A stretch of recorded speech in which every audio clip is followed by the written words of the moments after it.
Introducción al Derecho. Evolución del conocimiento jurídico, positivismo jurídico, estructuralismo y funcionalismo de Bobbio, pluralidad de ciencias jurídicas, teoría trialista, método dialéctico, pensamiento de Louis Recasens-Siches, la nueva sistemática ius filosófica, teoría de la argumentación jurídica. El positivismo jurídico. El positivismo es un sistema filosófico que admite únicamente el método experimental y rechaza toda noción a priori y todo concepto universal y absoluto. La sociología es una disciplina científica autónoma creada por Augusto Comte, 1798-1857, fundador del positivismo, por el cual se propone explicar las relaciones humanas mediante leyes sociales que se expresan en la conexión causal propia de los fenómenos de la naturaleza. Para el positivismo solo es legítimo y firme el conocimiento que transcriba en fórmulas racionales los datos de la experiencia sensible. La realidad solamente es captada por medio de los fenómenos y sus relaciones. La comprobación en ellas de regularidades permite establecer sus leyes y principios de validez universal. Comte ve en el positivismo la etapa final de la evolución del espíritu humano. Afirma que la inteligencia humana, al buscar solución al enigma del universo, ha pasado por tres estados lógicamente encadenados, que a su vez que ha llegado al tercero le es imposible regresar al primero o al segundo. En su plan de los trabajos científicos necesarios para reorganizar la sociedad 1822 sostiene: por la naturaleza misma del espíritu humano, cada rama de nuestros conocimientos está por fuerza sujeta a su marcha a pasar sucesivamente por tres estados teóricos diferentes: el estado teológico o ficticio, el estado metafísico o abstracto y por último el estado científico o positivo. El estado teleológico o ficticio, el estado metafísico o abstracto y por último el estado científico o positivo. En el curso de Filosofía Positiva 1830-1842, Comte define estos tres estados: estado teleológico, estado metafísico y estado positivo. Estado teleológico. En el estado teleológico, el espíritu humano, dirigiendo esencialmente sus investigaciones hacia la naturaleza íntima de los seres, las causas primeras y finales de todos los efectos que le impresionan, se presentan los fenómenos como si fuesen producidos por la acción directa y continua de agentes sobrenaturales, más o menos numerosos, cuya intervención arbitraria explica todas las anomalías aparentes de la naturaleza. Estado metafísico. En el estado metafísico, que en el fondo no es sino una modificación general del primero, los agentes sobrenaturales son reemplazados por fuerzas abstractas, verdaderas entidades, abstracciones personificadas, inherentes a los diversos seres del mundo y concebidos como si fueran capaces de engendrar por sí mismas todos los fenómenos observados, cuya explicación consiste en asignar a cada uno la entidad correspondiente. Estado positivo. En el estado positivo, el espíritu humano, reconociendo la imposibilidad de obtener nociones absolutas, renuncia a buscar el origen y el destino del universo y a conocer las causas íntimas de los fenómenos para dedicarse únicamente a descubrir, con el empleo bien combinado de la razón y la experiencia, sus leyes efectivas, vale decir, sus relaciones invariables de sucesión y de similitud. La explicación de los hechos, reducida entonces a sus límites reales, no es ya en adelante sino la trabazón establecida entre los diversos fenómenos particulares y algunos hechos generales, cuyo número tiende cada vez más a disminuir por el progreso de la ciencia. Además señala, en el estado positivo, el espíritu humano, reconociendo la imposibilidad de obtener nociones absolutas, renuncia a buscar el origen y el destino del universo y a conocer las causas íntimas de los fenómenos para atenerse únicamente a descubrir por el uso bien combinado del razonamiento y de la observación sus leyes efectivas, es decir, sus relaciones invariables de sucesión y de similitud. La explicación de los hechos, reducida entonces a sus términos reales, no es más que la vinculación establecida entre los diversos fenómenos particulares y algunos hechos generales, cuyo número tiende a disminuir cada vez más los progresos de la ciencia. Todos los buenos espíritus repiten después de Bacon que no hay otros conocimientos reales que los basados sobre hechos observados, pero remitiéndolos a la formación de nuestros conocimientos. No es menos cierto que el espíritu humano, en su estado primitivo, no puede ni debe pensar así, pues si de una parte toda teoría positiva debe estar fundada necesariamente sobre las observaciones, es también visible, por otra parte, que para entregarse a la observación nuestro espíritu necesite una teoría cualquiera. Si al contemplar los fenómenos no los unimos a algunos principios, no solo nos será imposible combinar esas observaciones aisladas y por consiguiente sacar de ellas algún provecho, sino que seríamos incluso incapaces por completo de retenerlas, y con la mayor frecuencia los hechos pasarán desapercibidos bajo nuestros ojos. Es convincente cuidarse de confundir el positivismo con lo que se llama en la actualidad ciencia positiva. La ciencia positiva es el estudio experimental de los hechos y de las leyes que pueden ser experimentalmente comprobados. El positivismo declara, por su parte, que más allá de estos hechos y de estas leyes, nada hay para investigar ni aún para saber. En el sentido concreto de la palabra, ciencia positiva es el conjunto de conocimientos verificables por experiencia y cálculo, mientras que el positivismo es, en realidad, la negación de todo lo que excede a la naturaleza visible y sensible. El origen del positivismo jurídico radical lo encontramos en Hobbes, que en su obra El Leviatán, nombre con el que designa al Estado, considera que solamente es derecho el estatuido por el soberano, premunido de poderes absolutos, puesto que los hombres, para salir del estado de naturaleza al estado civil, confirieron al soberano todos sus derechos, incluyendo el derecho de decidir sobre lo que es justo o injusto. El derecho estatuido por el soberano es válido solo por el hecho de haber sido estatuido, y si es estatuido por el soberano, es justo. En el estado de naturaleza no hay derecho ni justicia. Estos nacen con la sociedad civil. Dentro de la corriente positivista existe el positivismo analítico, Austin, Kelsen, y el positivismo sociológico o realista, por ejemplo, Holmes. El positivismo analítico concibe al derecho como un mandato de la autoridad, el soberano, competente del Estado. Las normas jurídicas son órdenes respaldadas por la amenaza de una sanción, son jurídicas con independencia de la valoración ética. El positivismo sociológico trata de hallar en el derecho los factores sociales que lo integran. El derecho es un fenómeno social que debe ser descrito objetivamente sin consideraciones valorativas.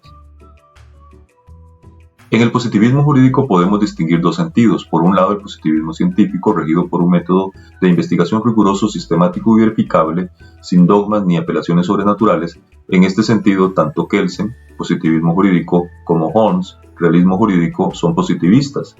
De otro lado, en palabras de Bobbio, se entiende por positivismo jurídico aquella concepción particular del derecho que vincula el fenómeno jurídico a la formación de un poder soberano capaz de ejercitar la coacción, el Estado. En este segundo sentido, solo el trabajo de Kelsen es positivista, no así el de los realistas. El positivismo jurídico reduce el objeto de la investigación jurídica exclusivamente al derecho positivo, vigente, sin considerar aspectos éticos. Tiende a eliminar de la teoría del derecho la especulación metafísica y filosófica y a limitar el campo de la investigación científica y filosófica al mundo empírico. Considera el derecho como una ciencia de objetos reales. Savigny decía que el objeto del derecho está en la experiencia, es algo real, que se da en la historia y en el espacio, nace espontáneamente del espíritu del pueblo. El derecho es ciencia de experiencia, de realidad. Características del positivismo jurídico: la prohibición del juez de crear derecho, la prohibición del juez de negarse a fallar, y la unidad completa y cerrada del orden jurídico. La prohibición del juez de crear derecho y de negarse a fallar se basa en la idea de que la ley es clara, completa, sin lagunas ni contradicciones. Por consiguiente, el juez no puede negarse a fallar alegando que la ley no ha resuelto el problema planteado. El pensamiento de Louis Recasens-Sitches. Recasens-Sitches explica que el universo se nos presenta como una superposición abigarrada de cosas diversas. Todos esos elementos son, pero no todos son en el mismo sentido, no todos tienen la misma razón de ser. Esto da lugar a grandes fragmentaciones dentro del ámbito del ser. Ser real objetivo, montañas, ríos, etc. Ser real subjetivo, sueños, deseos, etc. Ser ideal. Los seres ideales son esencias espectrales fuera del tiempo y del espacio, no enlazadas causalmente, que la mente descubre teniendo no existencia real, sino validez ideal. Y ser cultural, designado como vida humana objetivada. El derecho no es un fenómeno físico ni psíquico. El derecho tiene algo que ver con el mundo de los seres ideales, en particular con la categoría de los valores. No se puede hablar de lo jurídico sin referirnos a determinados valores: la dignidad de la persona humana, la libertad, la seguridad, la justicia, el bienestar general, etc. Pero el derecho no consiste en ideas puras de valor. Él es, ante todo, algo constituido por un conjunto de actividades y obras de los hombres, en cuanto a agentes de realización de esos valores. Él es algo que los hombres fabrican en su vida bajo el estímulo de ciertas necesidades en un intento de interpretar las exigencias de unos valores concretos. El derecho se localiza en la realidad de la vida o existencia humana. La vida humana, dice José Ortega y Gasset, no es solo coexistencia, mundanidad, situación o circunstancia, sino también reflexión y conciencia, y además facticidad, decisión y actuación o actividad. A esta concepción Recasens Sitges acopla el carácter radicalmente valorativo de la vida humana. Para decidirse por una de las varias posibilidades que se ofrecen, es preciso elegir. Y para elegir es necesario preferir, es necesario un acto de preferencia a favor de esta posibilidad sobre todas las demás. Pero una preferencia solo es posible en virtud de una estimación, es decir, en virtud de que se valore esta posibilidad y de que se la estime. Si suprimimos la capacidad de estimar, desaparece la vida humana. Esta no sería posible ni pensable. Vivir es realizar un proyecto de existencia. La persona es una unidad que posee inteligencia y libertad. El hombre tiene libre albedrío, libertad. El albedrío no es una cosa, no es una energía, no es una facultad. Es sencillamente la expresión del tipo de inserción del hombre en el mundo que lo rodea. Vivir es hallarse siempre en el cruce de caminos, teniendo que elegir entre ellos. El hombre elige por su cuenta porque tiene libre albedrío. El hombre es ciudadano del mundo de la naturaleza y del mundo de los valores y fines.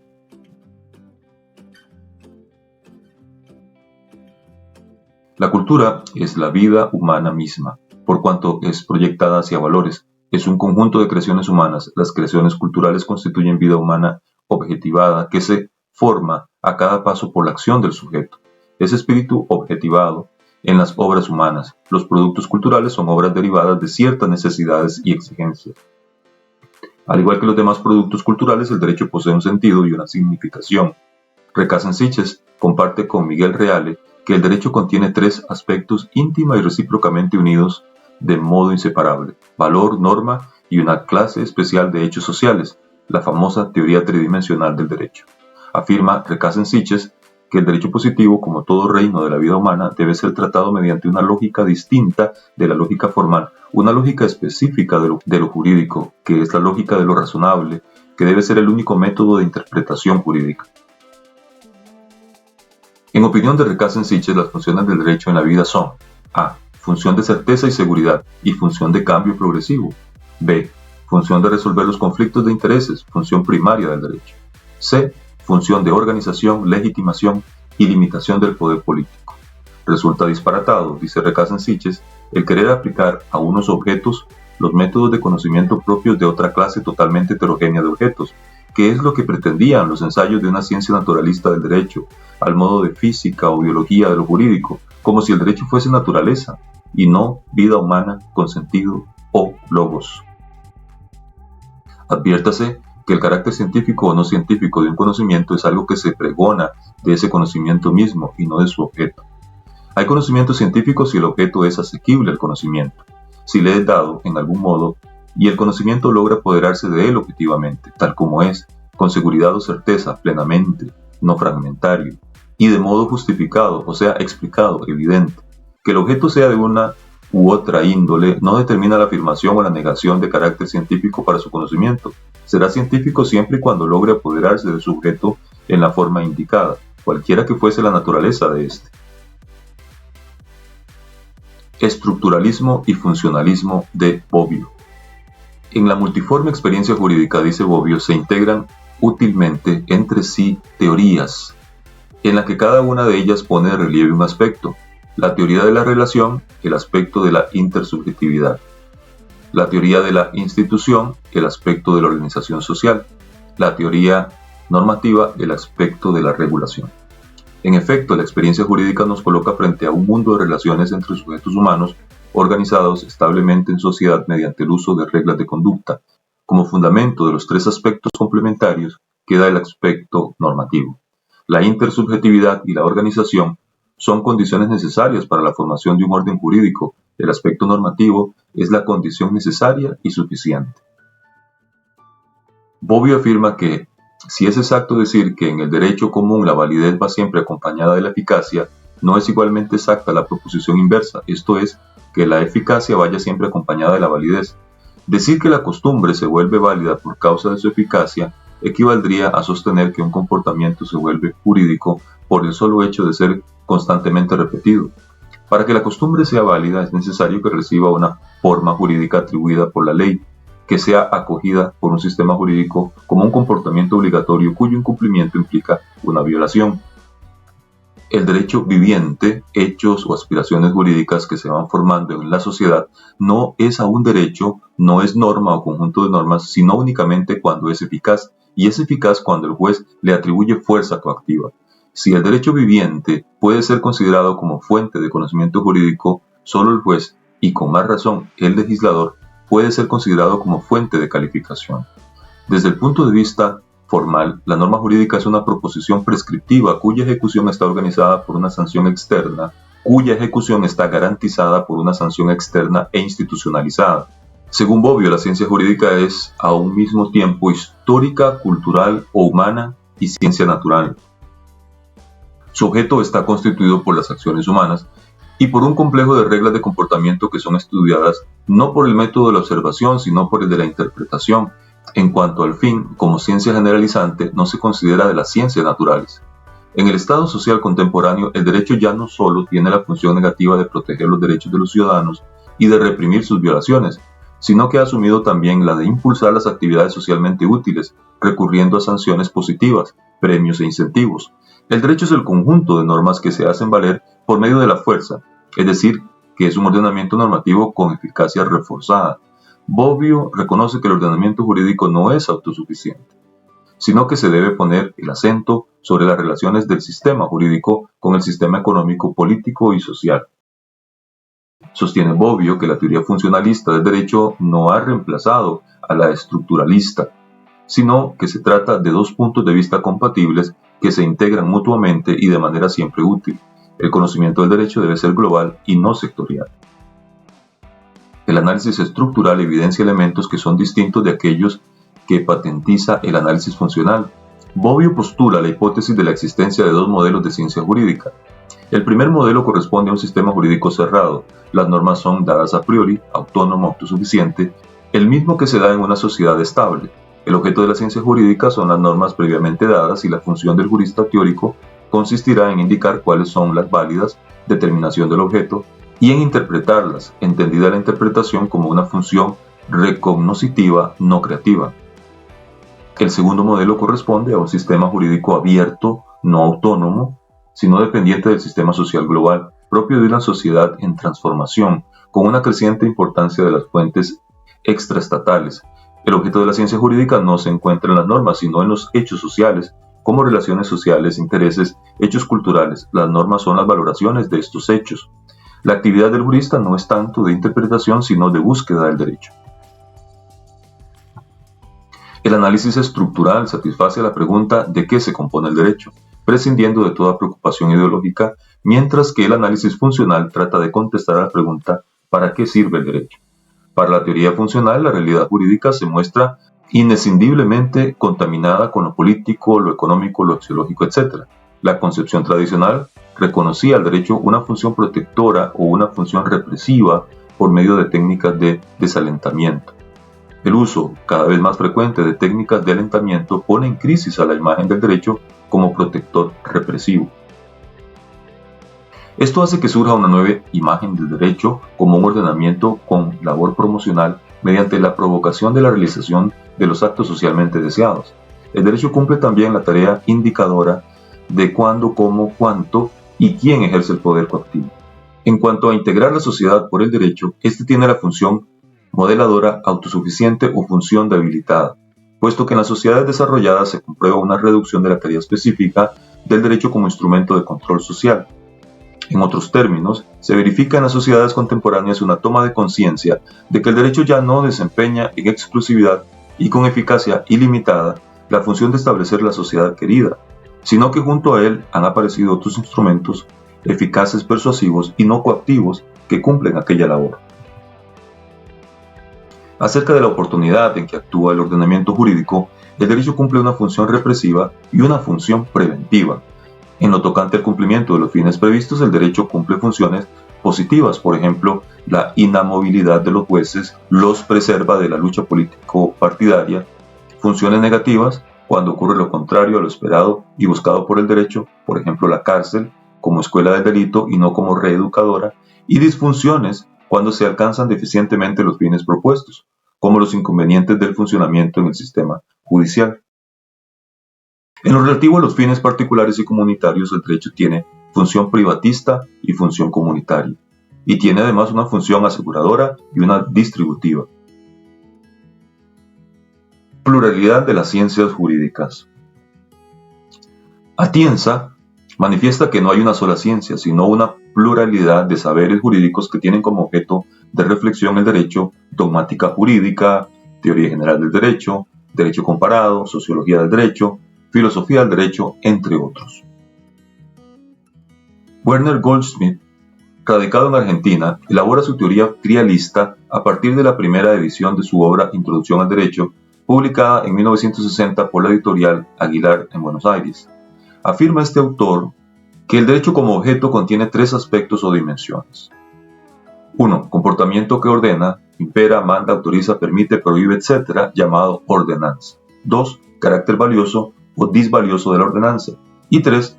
Descripción de la ordenanza mediante una proposición de deber ser, norma, en este sentido, formulada por un tercero, es decir, por alguien que guarda actitud mental respecto al objeto de la descripción.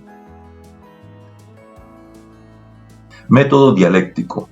El método dialéctico de Miguel Reale se basa en la polaridad ética entre ser y deber ser. A través de la dialéctica de la polaridad, cree Reale que será posible restablecer la coimplicación entre experiencia gnosiológica y experiencia ética reclamada por la unidad fundamental del espíritu. El mundo jurídico contiene una tensión entre hecho y valor que plasma en la objetividad de la norma. Miguel Reale hasta ahora no ha sabido dar el paso que conduce de la concepción a la teoría. El método dialéctico que proclama no es hasta hoy sino simple programa.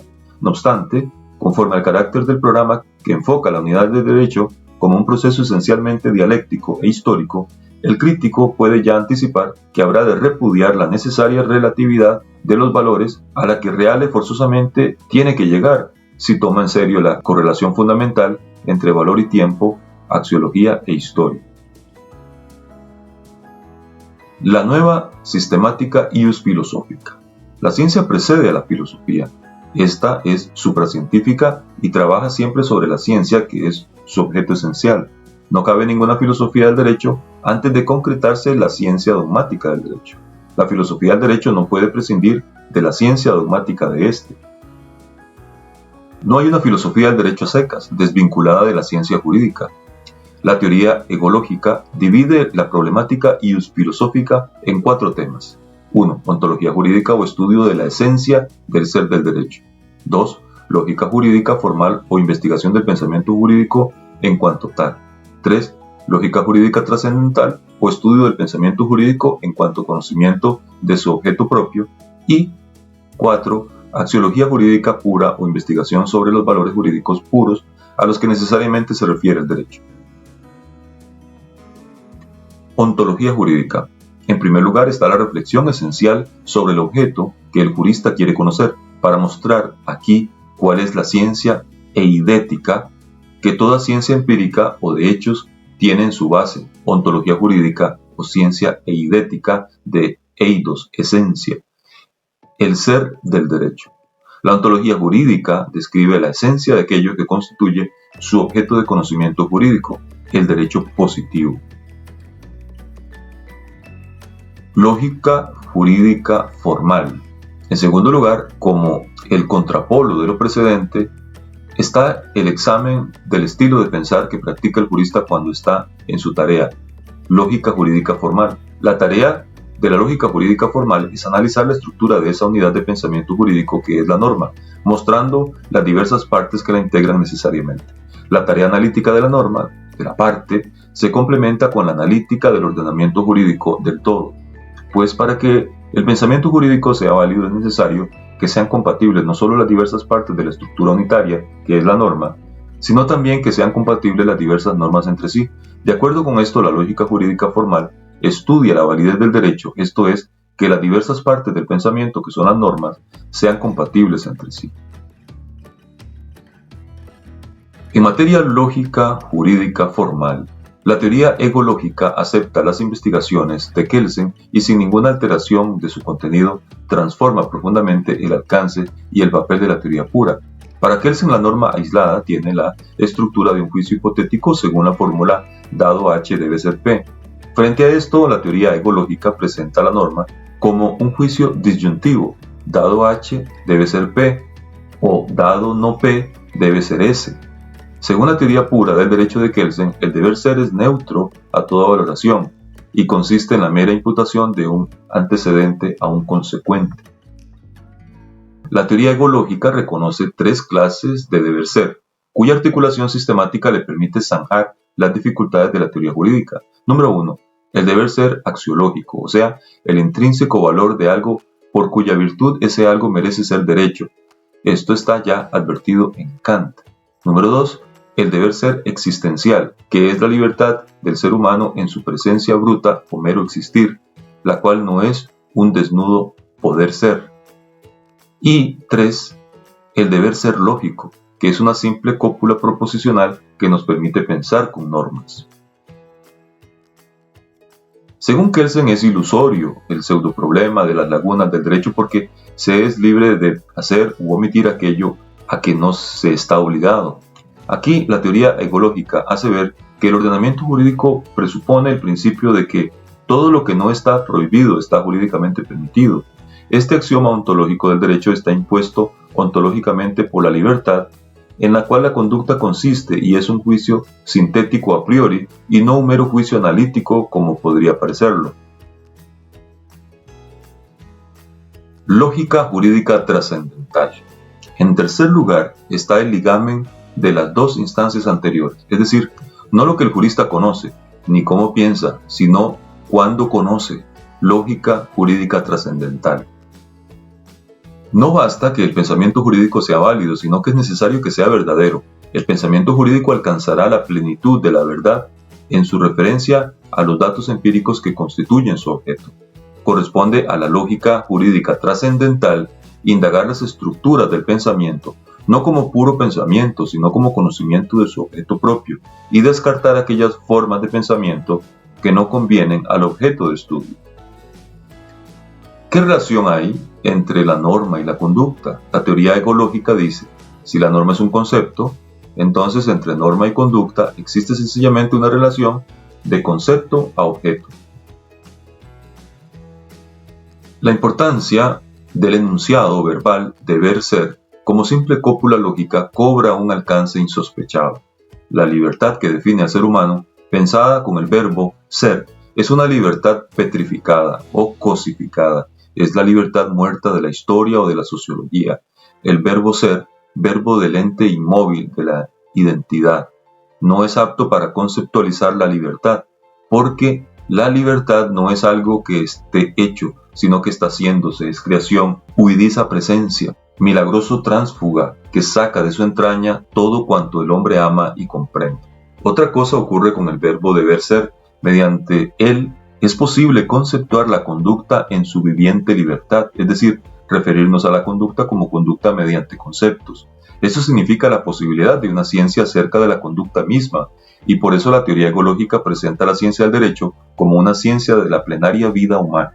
Y puesto que la conducta es un hecho efectivo, presencia tangible, positivo, realidad, vigente deber ser existencial, la teoría egológica tematiza sobre el propio dato, al lado del problema de la validez del derecho, el problema de su positividad. Tematización de la validez como lógica jurídica formal y tematización de la positividad como lógica jurídica trascendental. La teoría egológica no olvida la norma ni la conducta. Por eso sostiene que no se interpreta la ley, sino la conducta humana mediante la ley. La ley es una expresión conceptual e interpretar es un modo de conocer, siendo aquí la conducta el objeto mentado por aquella expresión, y el objeto es lo que ha de ser conocido. Así, Husserl enseña que cuando alguien nos relata con palabras conocidas lo que ha hecho un amigo, no juzgamos de sus palabras, sino del comportamiento del amigo, que es lo que se nos hace conocer mediante las palabras. Axiología jurídica pura. Por último, ya que el dato empírico de las ciencias dogmáticas es axiológico, viene el examen del sentido puro, como puro sentido del derecho, de esa referencia empírica a lo que debe ser axiología jurídica pura. A la axiología jurídica positiva corresponde el estudio de los valores reales incorporados en la conducta, dotándola de su sentido, ideales reales dados en una comunidad, en un lugar y en un tiempo determinados.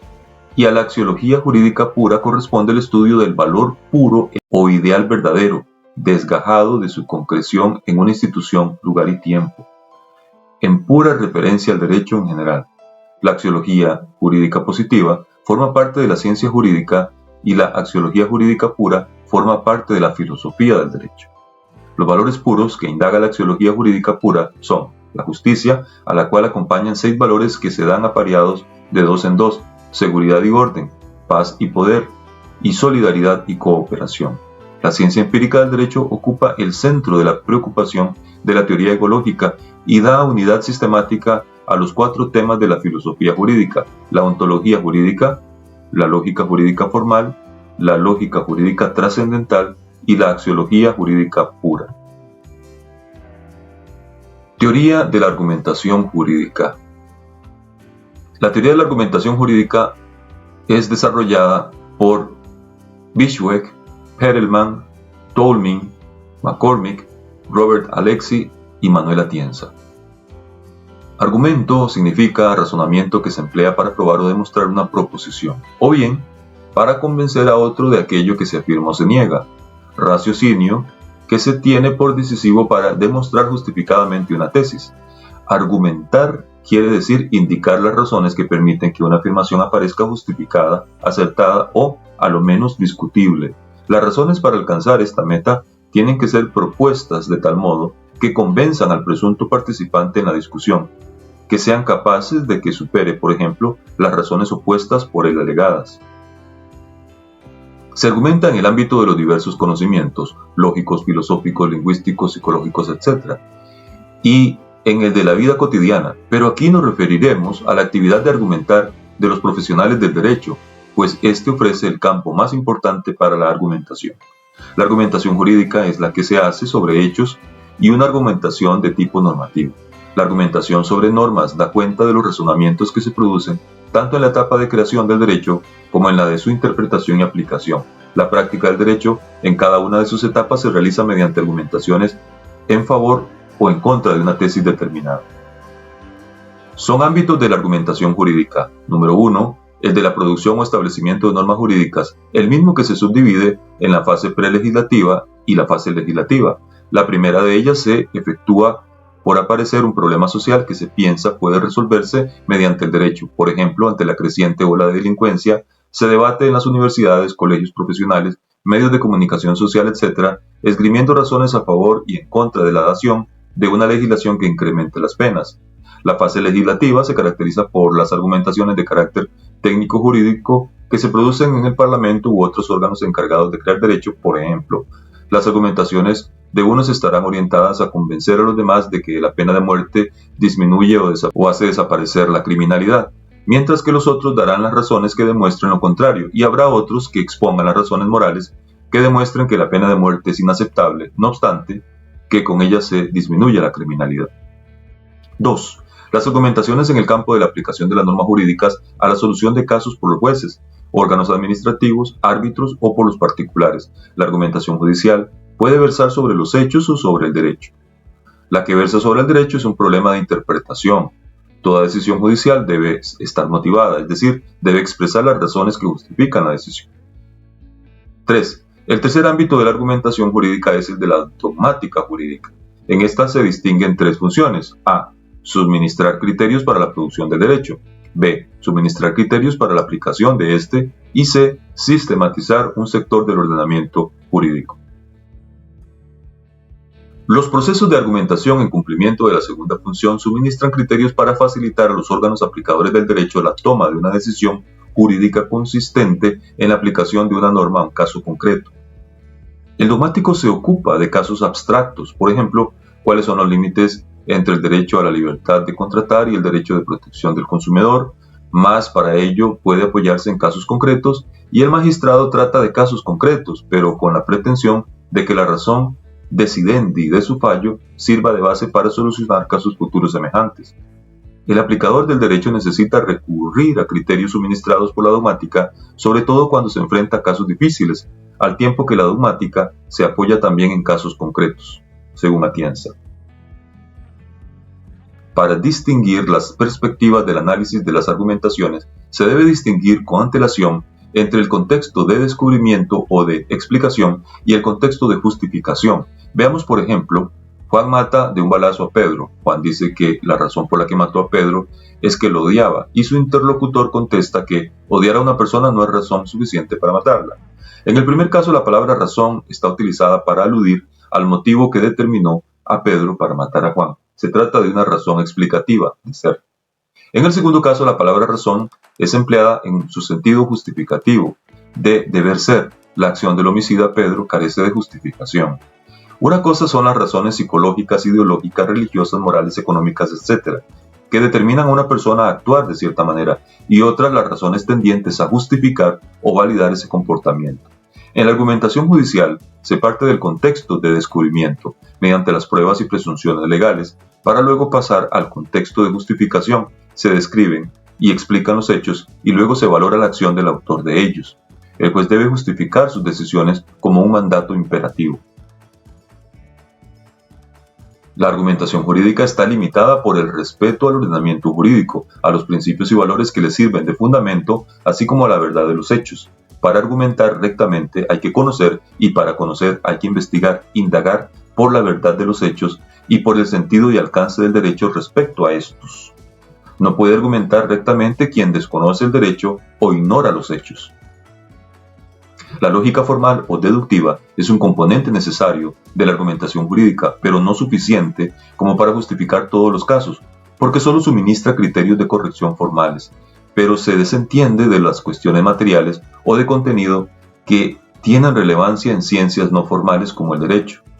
En los casos fáciles, que no son pocos, es suficiente el silogismo, porque en el hecho de la realidad se dan todos los elementos del supuesto normativo. Un caso es difícil cuando existe a. Dudas sobre cuál sea la norma aplicable al caso concreto. B. Problemas de interpretación, o sea, hay dudas sobre cómo debe entenderse la norma, ya que por insuficiencia de información o por información excesiva y contradictoria. C. Problemas en materia de prueba. Existen dudas sobre si un hecho ha tenido o no lugar. Y D. Problemas relativos a la calificación de los hechos. Hay dudas sobre si un hecho específico se encuadra o no en el supuesto de hecho de cierta norma. Si no existen estas dificultades, estamos ante casos fáciles. En palabras del teórico Robert Alexy, sea el caso fácil o sea difícil, en la esencia de lo jurídico está la valoración, pero la tesis de que la jurisprudencia no puede prescindir de valoraciones no significa que no haya casos en los cuales no existe ninguna duda sobre cómo se debe decidir, sea por razón de las normas vigentes presupuestas, sea por referencia a enunciados de la dogmática o a precedentes. Puede incluso suponerse que estos casos son considerablemente más numerosos que los dudosos. En la praxis jurídica, esta afirmación de Alexy es una gran verdad, pues los casos claros que no ofrecen problemas son mayoritarios. Para ellos el ordenamiento jurídico tiene una sola respuesta, correcta, que no es discutida válidamente.